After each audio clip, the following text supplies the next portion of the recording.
I think there's a really interesting statement which is made by ISCMISCM. I don't know how to pronounce that. Who says to the last video that I made, saying you are the only one to drop out is a form of bullying similar to that used by the post office. I think this could be worse than a misconstrued word by a presenter. This shows a systemic arrogance by the BBC. I think you're absolutely right.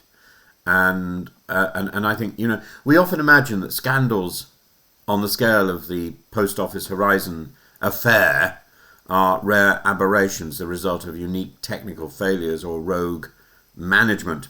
But the truth is more troubling. The same dynamics that crushed innocent sub-postmasters for years are alive in other corners of British public life today, because it's about control and secrecy and isolation.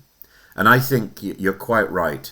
There is a parallel to be seen in the treatment of Sarah Shafi on MasterChef and in the way the BBC has handled this year's editing controversy. Different scale, same principle. The Horizon scandal, Britain's worst miscarriage of justice, destroyed hundreds of lives, and at its core were three elements. Secrecy. The Post Office and Fujitsu knew the computer system was flawed, but concealed evidence from those accused. Isolation. The victims were kept apart, but they were alone in their troubles, made to believe they were uniquely culpable. And bullying, because once isolated, they were pressured into confessions, pressured into repayments, and pressured into public, and they were exposed. They were publicly humiliated.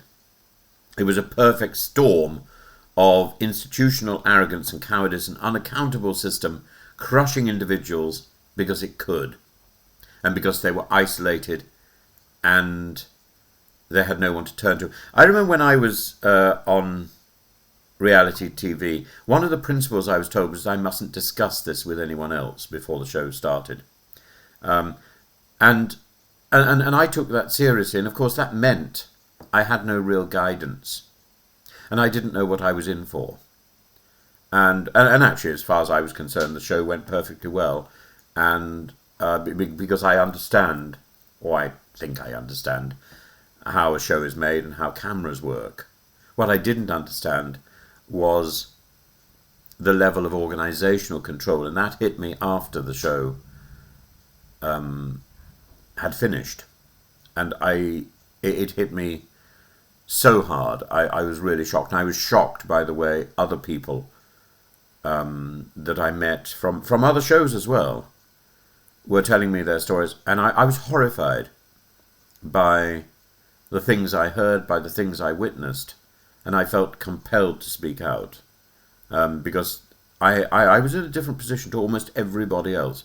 Everybody else, the producers could turn around and say, "Oh, it's sour grapes, you didn't win, and therefore you're complaining, you're whinging." Well, I won, and I still went on to complain because I thought that was the right thing to do, because I couldn't then be dismissed as being somebody who had sour grapes. Now, to turn to Sarah Shafi's case, which I've talked about on a few videos recently, and indeed we did a video together yesterday in London. She was on MasterChef. She was a participant on MasterChef. She objected to the broadcast of the series with Greg Wallace and I cannot remember this other man's name, John Turode, believing that the environment had become toxic. She wasn't, we now discover, she wasn't the only one, yet she was treated as if she were.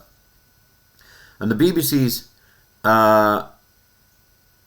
system is simply wrong, and its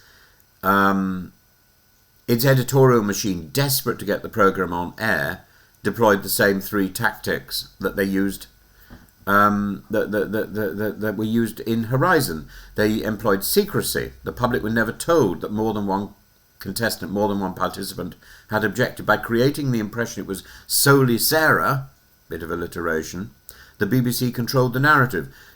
There was isolation. She was separated from the others who shared her concerns, leaving her to take the public hit alone. And the bullying is is obvious. The edit was manipulated and responsibility was publicly framed as her decision, when in truth it was the production's choice. This isn't simply bad manners, it's institutionalised coercion. And we need to be clear, the stakes in MasterChef, the stakes in this incident, are not the same as in Horizon in terms of ruined livelihoods or wrongful imprisonment. But the mechanics of harm are exactly the same.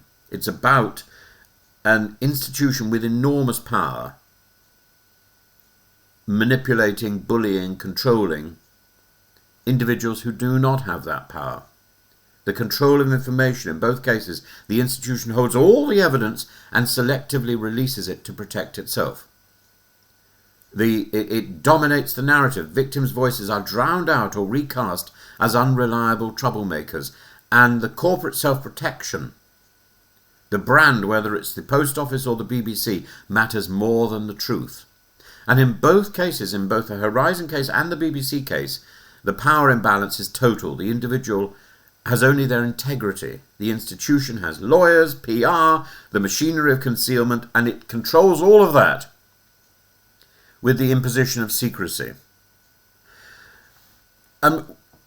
Why does it matter? Why is the silence issue so huge? Because unless we challenge these patterns wherever they appear, in media, government, or in commerce, we invite them to flourish. The BBC trades on trust, and that trust is shattered when it uses secrecy and selective editing to stigmatise and isolate dissenters. If the BBC can quietly do this in a cooking competition, it can do it in newsrooms, documentaries, and political coverage. Just like the newscasters and the news programmes the channels do in Russia. I know, because I was selectively edited and my voice was dubbed. I was made to say things I never said in Russia. The BBC has the technology to do the same sort of thing, but the selective editing already goes a long way to that. Hitchcock made a fascinating piece of film where he explained editing. Here's a film of Hitchcock, and Hitchcock then smiles. And between those, in the middle of that take, you edit another sequence. So Hitchcock looking serious, and then put in a picture of a baby. And then Hitchcock smiles. And what do you think? You think, nice man, he's smiling at a baby. Now he then says, take that picture of the baby out and replace it by a girl in a bikini. And then what do you think of the man who looks at the camera and then smiles? You think, dirty old man. That editing already controls the way you understand and you see the person who is on screen. Now, that Hitchcock character had nothing to do with either the baby or the girl in the bikini. And the same is true of MasterChef. The same is true of news programs that distort reality. If it can happen in Russia, it can happen in the BBC. And if the BBC wishes to trade on this principle of secrecy, then it is trading on the principle of deception, and we know the tools exist. So, Tim Davie, now, once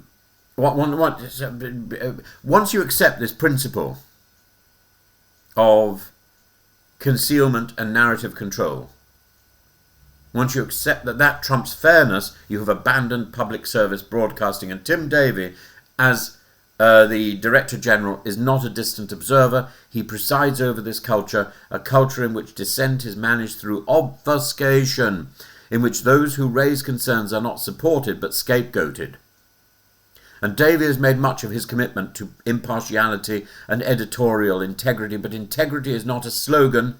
It is measured by how you treat the smallest, most vulnerable participant in your care.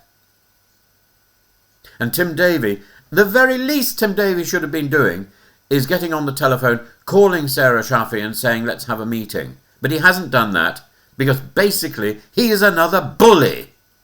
If he can't stand up against the bullies who are working in his name, then he is also a bully and a coward. And it's time for his resignation. If the BBC does not protect a MasterChef contestant from institutional misrepresentation,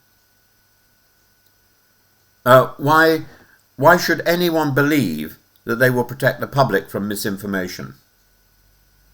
What we are seeing in MasterChef, well, what other people are seeing in MasterChef, because I don't watch the rubbish. What we are seeing is deceit. And in the light of this episode and the BBC's repeated failings in transparency, from Martin Bashir's deceit in the Diana interview to Panorama's editorial blunders, it's now time for Tim Davie to resign. Not because of one show, but because of the consistent failure to uphold the values that the BBC claims to embody. The BBC should do better than this. The MasterChef affair is a small but telling scandal. It's a reminder that secrecy, isolation and bullying are not the relics of the Horizon years, but live habits in British institutions. If we don't call them out in every form, we will meet them again in their most damaging forms. And quite frankly, it's not just only Greg Wallace who's dropped his trousers. It's the entire institution. And what is visible is not attractive. I remember there was a priest at my school who used to drop his trousers on the excuse that he was giving himself an insulin injection.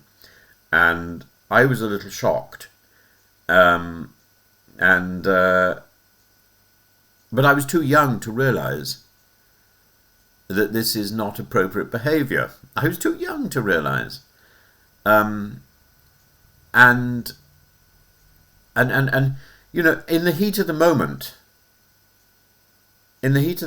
you accept things because you don't know how to respond. There are things which go beyond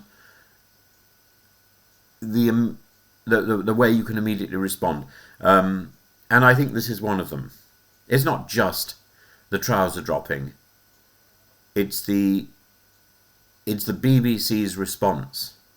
It's the BBC's. I don't think the MasterChef story is a story, really, about Greg Wallace. It's a story about the cover-up. And it's a story about the power of production. And that power is absolute. That power is absolute. The post office victims have taught us what happens when we ignore early signs of institutional abuse. We owe it to them and to people like Sarah Shafi to break the pattern.